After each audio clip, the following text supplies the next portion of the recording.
텃밭 가꾸는 재미에 푹 빠지신 분이 이런 말씀을 합니다. 은퇴하고 나면 꼭 텃밭을 한번 가꿔 보세요. 신앙생활이 무엇인지, 목회가 무엇인지 온몸으로 깨닫게 될 것입니다. 말씀의 씨앗을 심은 성도의 마음은 하나님이 일하시는 텃밭입니다. 하나님의 영이 거하시는 집입니다. 여러분 마음에 영원한 생명의 복음의 씨앗이 심어져 있어요. 여러분 마음의 텃밭에 어떤 열매를 맺고 계십니까? 주님을 닮은 성품의 열매, 생각의 열매, 입술의 열매, 삶의 열매가 나타나야 돼요. 이 열매가 없으면, 좋은 열매 맺지 못하면 하나님의 나라를 기업으로 받을 수 없습니다. 또 여러분 마음의 집에는 누가 왕노릇 하십니까? 날마다 욕심꾸러기인 나 자신을, 교만덩어리인 나 자신 십자가에 못 박지 않고서는 그분의 통치 어림없습니다. 성경대로 좁은 길을 꿋꿋하게 걸어갈 수 있기를 축복합니다. 창세기 2장은 첫사람 아담, 왕같은 제사장에게 마음의 텃밭을 경작하여 지키라고 명하셨습니다. 2장 15절입니다. 같이 한번 창세기 2장 15절 읽어보겠습니다. 시작. 여호와 하나님이 그 사람을 이끌어 에덴 동산에 두어 그것을 경작하며 지키게 하시고, 히브리어 원어 아바드 샤마르는 여러 번 설명했습니다. 그냥 마음밭을 기경하는 것 정도를 넘어서서 우리 몸을 성전으로 세워서 신령과 진정에 참된 경배를 드리는 의미와 연결된 단어입니다. 바울은 이 창세기 2장 15절 말씀의 비밀을 성령으로 깨달았습니다. 그래서 자신은 성도들의 마음에서 일하시는 하나님을 돕는 도우미, 동역자로 성도들의 마음이 하나님의 밭, 하나님의 좋은 집으로 지어지도록 말씀을 부지런히 가르쳤습니다. 고린도전서 3장 9절입니다. 우리는 하나님의 동역자들이요 너희는 하나님의 밭이요 하나님의 집이니라. 왜 자꾸 시니어 생선 컨퍼런스다, 통독이다, 훈련이다 왜 자꾸 하게 하느냐? 미신이 아니에요. 가만히 내버려두면 사람은 자기 육체의 정욕, 탐심을 구하는 존재가 되어 있습니다. 이것을 말씀의 곡괭이와 삽으로 갈아엎으면 점점 좋은 열매, 주님을 닮은 열매를 맺기 때문에 여러분 마음의 텃밭을 잘 가꾸시라고 계속 말씀을 전하고 가르치는 거예요. 좋은 집, 값비싼 정금 같은, 보석 같은 믿음과 사랑으로 영원한 하나님의 집을 여러분 마음에 지으라고 자꾸 독려하는 거예요. 이 썩어질 육체, 죽을 육체를 벗고 나면은 많은 분들이, 제가 볼 때는 아주 많은 분들이 될 겁니다. 다 이루었다, 최선을 다하지 못한 것에서 후회할 겁니다. 육체만을 따라 살지 마시고, 육체는 성전입니다. 성전 관리 수준으로 관리하면서 마음이 성소요 지성소입니다. 주님을 닮아갈 수 있기를 축복합니다. 하나님은 사람의 손으로 지어진 예루살렘 성전 건축자들이 버린 돌 예수 그리스도를 모퉁이의 머릿돌로 삼아 성도들의 마음에 성전을 짓고 계십니다. 저는 모퉁이의 머릿돌, 이게 참 모퉁이돌이고 머릿돌이지. 늘 이게 헷갈렸어요. 근데 가만히 성경 읽어보니까 모퉁이돌 위에 이렇게 집을 세우잖아요. 가장 기초돌이잖아요. 그 주춧돌 위에 세워져 가지고 머릿돌은 뭡니까? 캡스톤이라 그래서 이게 씌워서 지붕을 씌우는 돌이에요. 그러니까 하나님의 손으로 사람 마음에 예수님을 통하여 다 하나님의 집을 짓고 계시는 거예요. 사람의 손으로 짓는 집이 아닙니다. 여러분이 복음의 말씀의 씨앗을 심은 여러분의 마음이 집이에요. 잘 짓고 잘 지어야 돼요. 만세반세 약속의 말씀에 터 위에 말씀에 순종해야 됩니다.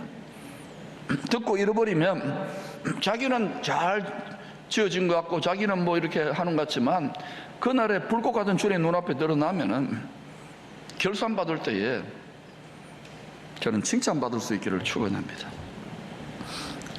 안타깝게도 이 시대는요, 국제 정세를 살펴보고 특별히 하나님의 시간표인 이스라엘을 살펴보면 다시 사람의 손으로 예루살렘의 성전을 짓기 위한 무대가 아주 빠르게 준비되고 있습니다. 약속의 땅 이스라엘은 하나님의 시침이라면 예루살렘은 분침이고 성전은 초침이에요. 성전이 지어지면 아하, 요한계시록 7년이구나 하고 생각하면 돼요. 그래서 제가 여러분에게 잠들면 안 된다고, 안일함에 빠지면 안 된다고, 각자의 삶을 잘 지키면서 깨어서 기도하며 복음을 전할 수 있는 시간이 그렇게 많이 남지 않았어요. 힘을 다하여 전파할 수 있기를 축원합니다. 말씀과 성령으로 때와 시기를 잘 분별해야 돼요. 그리고 우리 자녀들, 가족들 다 높은 산으로 이끌고 올라갈 수 있기를 축원합니다. 쓰나미가 오는데도 그냥 소알 같은 작은 산에 앉아가지고 성전뜰이나 밟고 나는 편안하다, 안전하다. 우리 당대는 모르겠지만 우리 후손들의 시대는 세상이 너무 빨리 변해가고 있는 거예요. 성경이 밝히 예언한 대로 결국 사람의 손으로 기어이 지어질 이 집은 멸망에 가정한 것이 경배를 받는 강도의 소굴이 될 것입니다. 미혹을 당해서 우리가 상대하는 이 옛뱀, 큰 용, 사탄은 땅의 짐승들, 땅의 왕들 중에 가장 간교하고 교활한 간계를 쓰는 자입니다. 진리의 말씀으로 무장되지 않으면 다, 미디어만 따라가면 다 속아버린다는 것을 기억하십시오. 그러므로 성경 말씀을 밝히 보고 깨달을 수 있기를 축원합니다. 오실 예수 그리스도를 통하여 하나님이 친히 하나님의 손으로 짓습니다. 성도들 마음에 지으실 성전의 신비를 예수님이 오시기 적어도 몇백 년 전, 한 1000년 또는 그 이전에, 그 몇백 년 전에 시편은 이렇게 찬양했습니다. 시편 118편 22절 23절입니다. 시작. 건축자가 버린 돌이 집 모퉁이의 머릿돌이 되었나니 이는 여호와께서 행하신 것이요 우리 눈에 기이한 바로다. 앞으로 이게 드러나요. 이야, 원더풀, 신기하다. 어떻게 이런 일이 있나.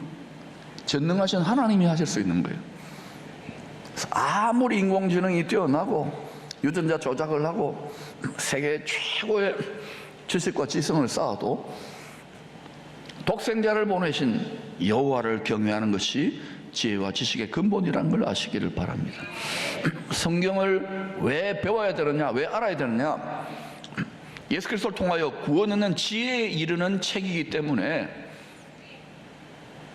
부모님들, 할아버지 할머니들은 자녀들을 어린 시절부터 말씀으로 양육할 수 있는 실력자가 되시고 자신의 실력이 부족하면 교회학교로 보내서 자꾸 배우게 해야 돼요.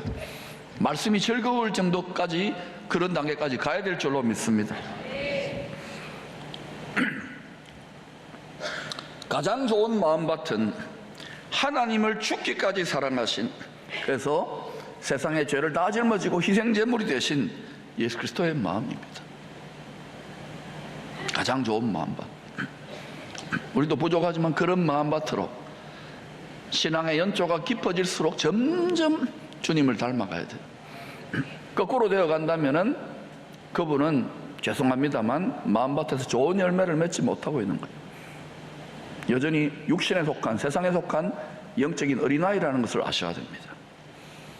하나님의 영광이 영원히 거하시는 성전은 어린 양으로 피 흘리신 예수 그리스도의 마음의 집입니다. 우리는 그 예수 그리스도의 마음의 집을 모델하우스로 지상에 있는 모든 성도들, 예수 믿는 성도들 다 함께 성령으로 하나님이 거하실 거룩한 처소가 우리 몸과 마음이 되기 위해 지어져 가고 있다는 것을 아셔야 됩니다. 믿음이 성장한다, 믿음이 성숙한다는 의미는 예수 그리스도의 마음밭, 예수 그리스도의 마음의 집으로 점점 지어져 가는 것을 의미합니다. 그래서 바울은 이 비밀을 알았기 때문에 그리스도의 마음을 본받으라고 하는 거예요. 그리스도의 마음을 품으라고 하는 거예요. 그런데 여러분, 오늘날 한국뿐만 아니라 열방의 교회들 가운데 성도들의 마음속을 들여다봅시다. 마음이 집이고 마음이 밭인데 어떤 열매, 집안에 무엇이 가득 들어차 있는지. 장사하는 집이 되면 안 됩니다.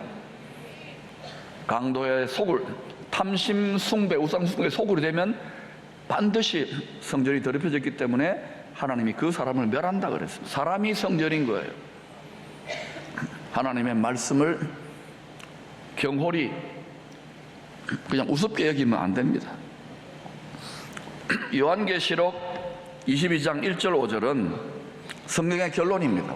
또한 우리 믿음의 결론, 인내의 믿음의 결론이 해피 포레버인 것을 눈으로 확인시켜주는 말씀입니다. 여러분이 시험에 들거나 답답하거나 인생이 너무 힘들다고 생각할 때 요한계시록 21장 22장을 읽으세요.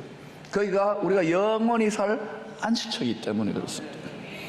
이 땅에서도 기뻐하며 즐거워하며 행복하게 잘 살아야 되지만 눈물과 고통과 문제가 끊임이 없는 세상입니다. 죄와 사망이 없는 영원한 안식처, 성경으로 눈으로 확인하면서 계시해 준 말씀을 믿고 그곳을 소망하며 한 걸음 한 걸음 저 높은 곳을 향하여 날마다 올라가시기를 축복합니다. 이곳은 하늘에서 예비되고 있는 처소이기에 천국의 낙원이라고 합니다. 우리가 가는 곳이 맞아요. 그러나 이 천국은 또한 우리 마음에 경작하여 지켜줘야 될 세된 동산, 좋은 마음밭, 낙원이기도 한 것입니다. 예수 제대로 믿고 신앙의 연초가 점점 깊어지는 분들을 보면 세상적으로는 보잘것없어 보여도 그 마음에 열매 맺은 주님을 닮은 열매의 향기가 나옵니다.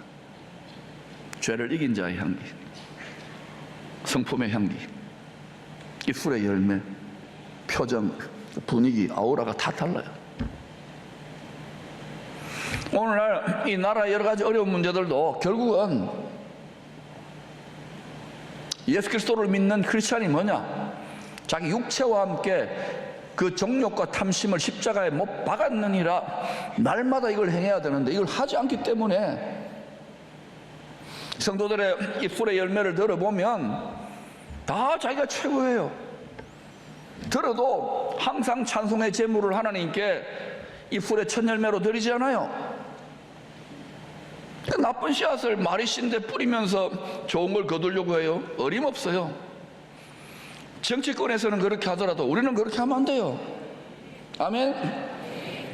하나님 시킨 대로 우리가 입술로 씨를 뿌린 대로 열매 맺게 입술의 열매를 맺는 거예요. 귀에 들린 대로 응답해 주시는 거예요. 그리고 함부로 죄송합니다. 욕한 게 아닙니다. 함부로 씨 부리면 안 돼요. 좋은 씨를 뿌리기를 축원합니다. 축복하십시오. 격려하십시오. 사랑하십시오. 용서하십시오. 감사하십시오. 찬양하십시오. 기뻐하십시오. 다 지금 답답해가지고 이런저런 울분의 소리들이 터질 때에 이것이 이 시대의 축복의 통로가 되는 성도들의 입술의 경쟁력인 것입니다.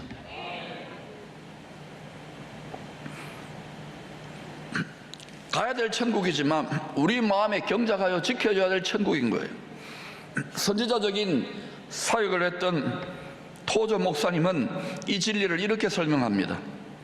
에덴의 낙원에서 쫓겨났던 사람은 다시 새 에덴 하나님의 안식처로 돌아가야 한다.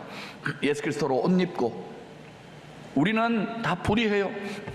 그를 통하여 입혀주신 하나님의 의의 옷, 어린 양의 가죽옷을 입고 새 에덴 동산 하나님의 안식처로 돌아가는 것입니다. 반드시 우리는 거기 가야 됩니다. 그 안식처는 우리 마음의 정원이요, 마음의 텃밭이죠, 마음의 집입니다. 그곳에서 우리들은 장차 사랑하는 하나님의 얼굴을, 그 지존자의 영광스러운 얼굴을 대변하여 보게 될 것입니다. 그러나 우리 마음의 집 안에 성령으로 충만하고 말씀으로 충만하면 그 지존자의 하늘 보좌에 계신 그분이 눈으로 보이는 것 같은 그런 믿음과 영안이 자꾸 열리는, 이 눈이 밝아져야 되는 거예요. 그래서 여러분, 자꾸 여러분이 이야기하잖아요. 귀로 듣기만 해가지고는 백문이 불여일견이에요. 드라마와 유튜브와 영화가, 미디어가 우리의 눈을 다 빼앗아 버렸어요. 얼마나 강렬한 자극을 받습니까? 시청률의 제왕 아닙니까? 온갖 더럽고 음란하고 야하고 폭력적인 것들을 막 쏟아붓는데 결국은 여러분, 하나님이 내 눈앞에 보좌에 계시는 분이 내 눈앞에 보이는 것처럼 그렇게 믿으라고, 그렇게 살라고 자꾸 권면하는 이유가 있는 거예요. 자, 여러분한테 물어볼 테니까 보입니다 해야 돼요. 무조건. 알았어요? 하나님이 보입니까? 예수님이 보입니까? 천국이 보입니까? 병원 갑시다. 그것이 맞아요. 저는 KTX 타고 한번 택시를 타고 기쁨의 교회를 가자 해가지고 가는데 누구냐 그래서 목사입니다 이랬더니 그러냐고 인상이 굉장히 좋아 보입니다. 영안이 밝은 분이에요. 그런데 전도를 하는데 제가 이랬어요. 저는 요즘은 하나님의 말씀이, 하나님이 귀로 들리기만 하지 않고 눈으로 보이는 것 같습니다. 진짜요? 보입니까? 보입니다. 예? 보인다고요? 그래가 교회 앞에 대놓고 기도해 달라는 거예요. 보이는 사람이 기도해 주는 거예요. 보입니다. 믿음의 눈으로, 말씀의 눈으로 보인다고 생각하고 살면 보입니다. 결국 우리는 나중에 육체를 넘어서서 불멸의 몸, 신령한 몸, 부활의 몸, 영광의 몸을 입고 그 보좌 앞에 주의 얼굴을 날마다 가족이니까 대면하는 그날이 반드시 옵니다. 이제 죄와 사망 권세를 잡은 자를 이긴 성도들이, 아무나 들어가는 게 아닙니다. 죄를 이긴 자들, 죄와 사망 권세 잡은 마귀를 이긴 자들이 영원히 거하게 될 새 에덴 동산, 우리의 안식처가 어떤 곳인지 오늘 말씀을 통하여 세 가지로만 살펴봅시다. 첫째, 새 에덴 동산은 생명수의 강이, 어린 양, 성전의 지성소, 은혜의 보좌로부터 흘러나오는 곳입니다. 요한계시록 22장 1절 2절 같이 읽어보십시다. 시작. 수정같이 맑은 내게 보이니 하나님과 및 어린 양의 보좌로부터 나와서 길 가운데로 흐르더라. 이 수정같이 맑은 생명수의 강은 예수 그리스도를 닮은 좋은 마음밭으로 기경된, 경작하여 지켜진 성도들 마음의 집에도 흐르는 성령의 강입니다. 하늘 보좌에, 어린 양 성전 보좌로부터 흐르는데 우리도 주님을 닮은 마음밭으로, 마음의 집으로 기경이 되면, 잘 지어지면 그 하늘에 있는 그 강이, 수정같이 맑은 생명수의 강이 우리 마음 성전 깊은 곳 지성소로부터 흘러나옵니다. 이걸 경험해야 돼요. 오늘날 복음을 외치지만은, 외치는 자는 많지만은 생명수가, 성령의 강이 말라버린 거예요. 요한복음 7장 38, 39절을 한번 읽어보십시다. 이 생명수의 강이 무엇을 의미하는지를 알게 될 겁니다. 시작. 나를 믿는 자는 성령의 이름과 같이 그 배에서 생수의 강이 흘러나오리라 하시니 이는 그를 믿는 자들이 받을 성령을 가리켜 말씀하신 것처럼, 이 배라고 번역된 것은 사실은 복장이 터진다 할 때 그런 의미예요. 마음 깊은 곳, 바로 마음의 성전에, 마음의 집에 가장 깊은 안방 지성소로부터 생수의 강, 즉 성령의 강이 흘러나오는 거예요. 예, 여러분이 성령의 강물이, 성령의 운행하심이 여러분 마음의 집에서, 마음의 텃밭에서 없다면은 바짝 메말라지는 걸 느낄 것이고, 곤고하고 답답하고 보이는 건 세상뿐이고 욕심만 계속 가득한 거예요. 원수에게 속는 거예요. 에덴 동산에 옛 뱀이 들어와서 엉망진창을 만들어 놓으면 그렇게 되는 거예요. 영물과 이 악한 영들과의 싸움이라는 걸 기억하시기를 축원합니다. 그러나 그 영적 전쟁, 마음과 생각의 전쟁을 잘 감당하고 마음의 텃밭을, 마음의 집을 잘 지켜 마음을 주님을 닮은 마음밭으로, 마음의 집으로 지어내면 그때부터 어떤 일을 하냐, 하늘 가장 높은 곳에 흐르는 그 성령의 강이 우리 마음 깊은 거 흘러나오는 거예요. 그때부터 그 성도가 가는 곳마다 생명수의 강에 축복하고 살리는 역사가 나타나는 거예요. 여러분이 그 증인이 될 수 있기를 축원합니다. 그때부터 어디를 가든지 그 성도가 가는 곳에는 생명수의 강의 역사가 나타나요. 그때부터 축복이 일어나요. 여러분이 먼저는 가정에 파송받은 생활선교사로 생명수의 강이 흘러나오기를 축원합니다. 직장에, 학교에, 모든 처소에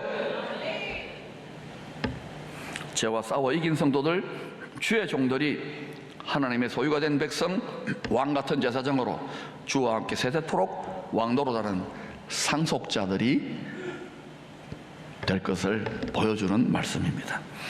바울은 주후 44년경에 셋째 하늘에서 예비되고 있는 낙원에 성령의 그 영혼이 사로잡혀가지고 이 새 에덴 동산의 신비를, 그 낙원을 미리 듣고 보고 만지고 체험했어요. 육체는 아마 땅에 있을 것입니다. 그걸 입신이라 그러잖아요. 그걸 체험한 거예요. 그래서 눈으로 보았기 때문에 조금 지나가지고 시리아 안디옥, 그리고 1차, 2차, 3차 선교, 로마 투옥, 또 4차 선교하고 기꺼이 담대히 모든 고초를 이기고 천국 복음을 전하고 주님 앞에 자신을 제물로 드렸어요. 왜냐? 그런 보았기 때문에. 유대인으로서 율법 안에 갇혀있는 유대인들과 달리 제일 핍박했던 자들이 유대인들입니다. 그리고 로마인, 헬라인의 모든 핍박도 이겨내고 당시의 모든 생각들을 다 돌파하여서 그 고초를 이기고 자신이 보았기 때문에 하늘에서 본 것, 천국의 복음의 실상, 세대 농산의 영원한 안식처, 부활 영광의 실상을 보았기 때문에 그는 얽매이지 않고 기뻐하며 담대히 거침없이 복음을 전했던 것입니다. 눈으로 본다고 생각하셔야 됩니다. 그때 하나님의 능력이 임합니다. 강물처럼 임합니다. 두려워하지 마십시오. 담대하게, 기쁨으로, 거침없이 담대하게. 할렐루야. 계속 낙심하지 말고 전진하면, 함께 전진하면 얼마든지 가능합니다. 세상의 유혹에 빠져 미지근하게 안일하게 그냥 돈 버는 재미, 세상 끝들 즐기는 재미로만 살지 마십시오. 돈도 벌어야 세상도 즐기지만은 사나 죽으나 돈을 버나 또는 뭐 휴가를 가나 다 주의 영광을 위해 사시기를 축원합니다. 복음의 목표를 위해 살아갈 때 전능한 하나님의 영의 능력이 나타나는 거예요. 그러므로 혹시 열심히 내다가 좀 안일해지고 미지근해지고 게을러진 분들이 있다면 일어나시기를 축원합니다. 여러분 자신의 영혼을 위해서만이 아니라 여러분에 속한 가족들, 자손들을 위해서 분투하시기를 축복합니다. 주와 복음을 위해서 고생하고 이걸 기꺼이 달게 고생도 낙이다 하게 되면은 희한하게 여러분 점점 그때부터 범사가 잘 되고 강건해지는 은혜가 나타나요. 사나 죽으나 복음의 영광을 위해 살아갈 수 있기를 축원합니다. 그런 성도들을 골수라 그래. 골수. 이야, 골수 예수제이구나. 골수 생활 선교사구나. 골수가 항상 하는 게, 골수가 관절과 골수를 말씀의 칼로 찔러 쪼개시기를 축원합니다. 완전히 예수님의 마음밭, 예수님의 성전으로 지어지기를 축복합니다. 우리의 흔들리지 않는 복된 소망이 있습니다. 사람은 희망이 꺾이면 죽고 싶어져요. 영원히 흔들리지 않는 복된 소망이 우리 안에 있는 것입니다. 바로 새 에덴 동산의 안식처에서 사랑하는 님과 함께 그분의 얼굴을 함께 보면서 300년이 아닙니다. 세세토록 주와 함께 왕노릇하는 왕비라는 왕 같은 제사장으로 살아갈 그 소망을 바라보며 이 현실을 뛰어넘어 승리할 수 있기를 축원합니다. 예, 원죄의 저주로 인한 시험과 문제가 끊임없이 생겨나잖아요. 그러나 이미 2000년 전에 예수 십자가의 피 흘리심으로 그가 부활하심으로 첫 열매 만물의 으뜸으로 이게 이렇게 모델이 되어서 새 창조할 거야. 그러니까 너희들 낙심하지 말고 좌절하지 말고 너희들이 완전히 새롭게 창조될 때까지 육체까지도 달라질 때까지 믿음에서 난 싸움을 싸우며 하늘에 기다리고 계시는 표대를 바라보며 달려가라고 우리를 권면하고 있는 거예요. 저도 여러분에게 이 말씀으로 담대히 여러분에게 용기를 드리기를 원하는 것입니다.